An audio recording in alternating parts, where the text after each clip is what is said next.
សិស្សានុសិស្សនៃវិទ្យាល័យព្រះមុនីវង្សលើកឡើងពីផលប៉ះពាល់នៃព័ត៌មានคล้ายៗនិងសូមឲ្យមហាជនចូលរួមទប់ស្កាត់ការចែកចាយព័ត៌មានមិនពិតទាំងអស់គ្នា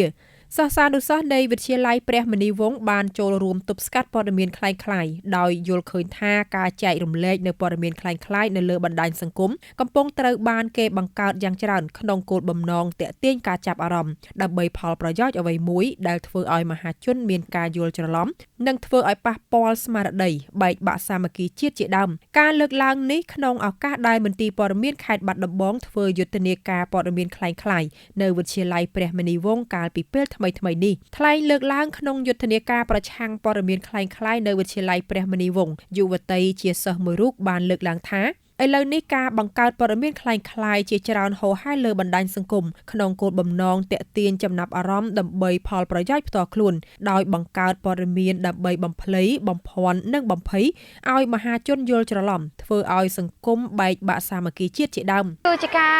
រំលឹកដាស់តឿនកុំឲ្យយើងជឿជាក់ទៅលើព័ត៌មានដែលគ្មានប្រភពច្បាស់លាស់ពលគឺយើងគួរតែជឿទៅលើព័ត៌មានដែលចេញមកពីក្រសួងការពារភេករបស់ក្រសួងការពារជាតិផ្ទាល់ដែលការពារការបាក់បង់ស្មារតីសាមគ្គីភាពពីព្រោះដោយសារតែការជ្រួលច្បល់និងចលាចលភាពភ័យខ្លាចចំពោះនឹងព័ត៌មានคล้ายៗដែលគេបានក្លែងបន្លំដើម្បីស្វែងរកការ view share like ទាំង ឡាយហ្នឹងដែលជាហេតុធ្វើឲ្យសង្គមយើងហ្នឹងប្រជាជនខ្មែរអាចនឹងបាក់បង់សាមគ្គីភាពចាមានច្រើនដោយសារតែកំណើននៃអ្នកដែលគាត់ចង់រកលុយតាមអនឡាញអញ្ចឹងរក view រក like រក share ចង់ឲ្យ page មានអ្នកគ្រប់គ្រងច្រើនដែលជាហេតុធ្វើឲ្យមានការខែបន្លំនៅព័ត៌មានជាច្រើនដើម្បីកុំឲ្យមានភាពចលាចលគឺយើងគួរតែពិនិត្យទៅមើលប្រភពព័ត៌មានឲ្យមានច្បាស់លាស់គឺការបរិច្ឆេទថ្ងៃទីព័ត៌មានដែលបានចេញមកពីខាងណាព័ត៌មានខាងណានាងខ្ញុំបានតាមដានទៅលើតាមเพจព័ត៌មានរបស់ក្រសួងការពារជាតិក្រសួង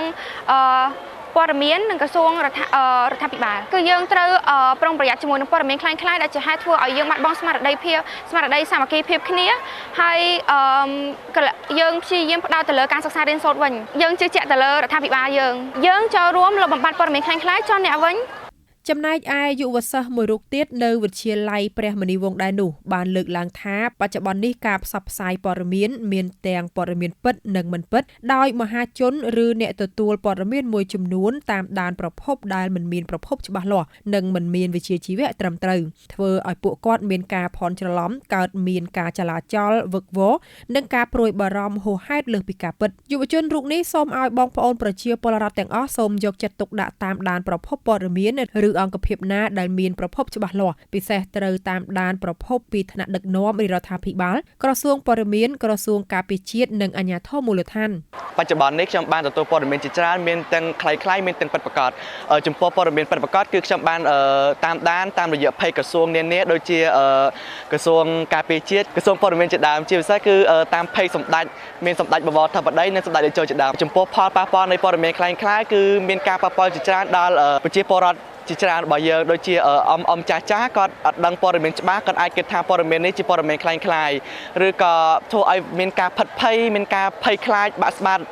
ជាដើមនៃបញ្ហាព័ត៌មានคล้ายៗនេះសង្គមដែលមានភាពរីកចម្រើនគឺជាសង្គមមួយដែលគ្មានព័ត៌មានคล้ายៗលោកសវណ្ណវិទិតជាប្រធានមន្ទីរព័ត៌មានខេត្តបាត់ដំបងបានមានប្រសាសន៍ឲ្យដឹងសម្រាប់ការធ្វើយុទ្ធនាការនេះឡើងនៅក្នុងគោលដៅពង្រីកវិសាលភាពនៃការយល់ដឹងឲ្យដល់ស្រទាប់មហាជនជាពិសេសសិស្សានុសិស្សនិងប្រជាពលរដ្ឋនៅតាមទីប្រជុំជននិងមូលដ្ឋានតាមបណ្ដាស្រុកដាច់ស្រយាលដើម្បីលើកកម្ពស់ការយល់ដឹងសាធារណៈអំពីគ្រោះថ្នាក់និងផលប៉ះពាល់នៃព័ត៌មានคล้ายៗ